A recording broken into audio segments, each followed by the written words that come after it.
En los días en que los mayores de residencias enfermos de COVID-19 eran rechazados por los hospitales públicos, sus compañeros con seguro privado gozaron de un salvoconducto para ser atendidos en una cama de hospital en Madrid. La comunidad impuso su triaje de admisión solo en la red de hospitales públicos, dando una vía de escape a quienes tienen capacidad para pagar por la sanidad privada. Operadores de la red privada y sus clientes confirman a El País que gracias a esa cobertura pudieron sortear la exclusión diseñada por la Comunidad de Madrid durante lo peor de la pandemia de coronavirus, entre mediados de marzo y mediados de abril. Para evitar el colapso de sus hospitales públicos, la Consejería de Sanidad elaboró protocolos que excluían a mayores de residencias que estuvieran en fase terminal y con dependencias como moverse en silla de ruedas. Esos documentos asignaban a los 475 centros de Madrid un geriatra de referencia en un hospital público de su zona, para decidir por teléfono si era posible derivar a los enfermos. Pero ese triaje no fue impuesto a la extensa red de más de 40 clínicas y hospitales privados en Madrid, a pesar de que el consejero de Sanidad, Enrique Ruiz Escudero, gozaba de un mando único sobre la sanidad pública y privada desde el 12 de marzo. Tuvimos 5 o 6 casos de residentes que llegaron de residencias en zonas tensionadas, dice el gerente de la Clínica Santa Elena y presidente de Hospitales Católicos de Madrid, Miguel Ortegón. Asisa, una aseguradora que gestiona el Hospital de Moncloa, con 235 camas, dice que la Consejería de Sanidad nunca les dijo que tuvieran que seleccionar a los mayores de acuerdo a los criterios del protocolo de exclusión. Afortunadamente en ningún momento tuvimos que denegar un ingreso, afirma una portavoz. Tampoco fue rechazado ningún cliente de Sanitas, con 3 hospitales en Madrid, o Quirón Salud, con 7 centros propios, según sus portavoces. La hija de una residente en un centro de Madrid capital cuenta que ella misma llamó a Sanitas para que fueran a recoger a su madre, una persona con una gran dependencia que no hubiera pasado el corte de la sanidad pública. Fue el 3 de abril, uno de los días más críticos de la crisis sanitaria en la región. Cuenta que en una hora de reloj la recogió una ambulancia. Fue una suerte que no tuvieron otros en ese geriátrico, según esta familiar que ruega anonimato porque no quiere exponerse a la atención pública. Ingresó con neumonía bilateral y pasó un mes en el hospital. Cree que su madre hubiera fallecido de no haber sido por esa cobertura privada. Así se lo han dicho las trabajadoras de ese centro. Lo tengo clarísimo. Me imagino que un montón de gente que no ha tenido mi oportunidad ha perdido la vida. Cuando un paciente enfermaba gravemente, los empleados de residencias tenían que llamar al geriatra de enlace del hospital público de referencia para valorar el traslado de acuerdo a sus síntomas, a la saturación de las urgencias y a los criterios del protocolo. Si el enfermo tenía cobertura privada, los cuidadores simplemente llamaban a su seguro para pedir una ambulancia. Los pacientes del sistema de salud público dependían de la evaluación de una red de 22 geriatras de enlace creada por la Comunidad de Madrid durante la pandemia.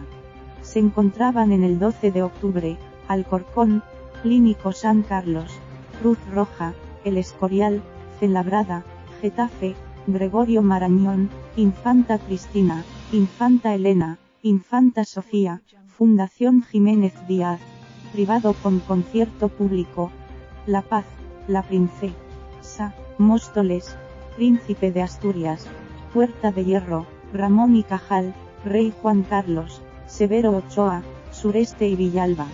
Durante el período aproximado de rechazos hospitalarios, desde el 8 de marzo y hasta el 17 de abril, perdieron la vida en las residencias madrileñas 5.272 personas con COVID-19 diagnosticado o síntomas. Esto supone cerca del 90% de los 5.975 fallecidos por la enfermedad en esos centros hasta este martes.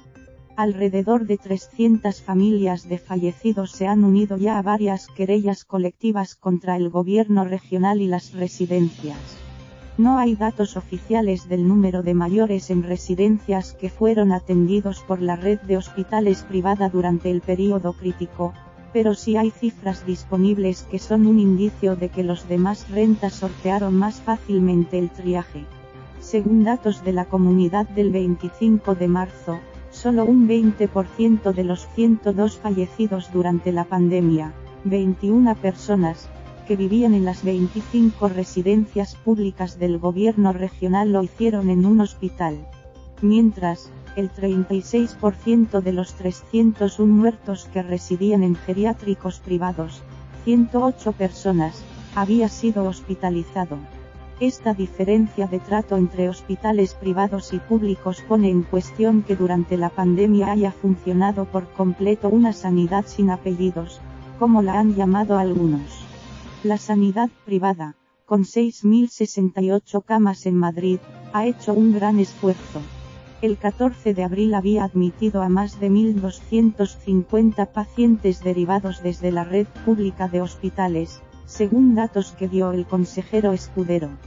Pero la intervención de sanidad no consistió en imponer una contribución a las empresas, sino que eran los propios hospitales privados quienes proponían a diario a la consejería su cuota de camas disponibles.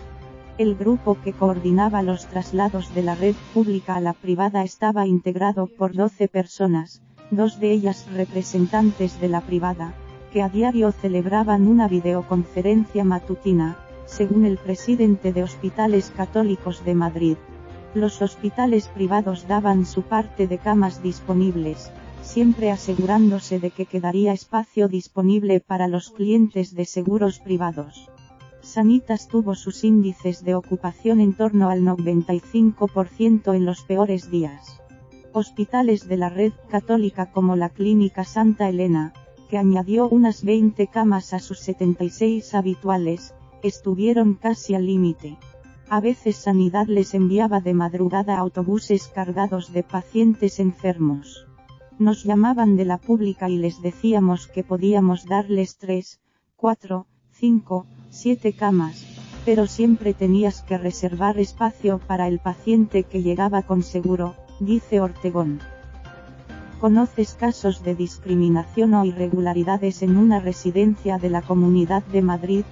Contacta con los reporteros, peinado@elpaís.es, o quesada@elpaís.es, o mándales un mensaje por Twitter @FernandoPeinado o @quesada. Información sobre el coronavirus.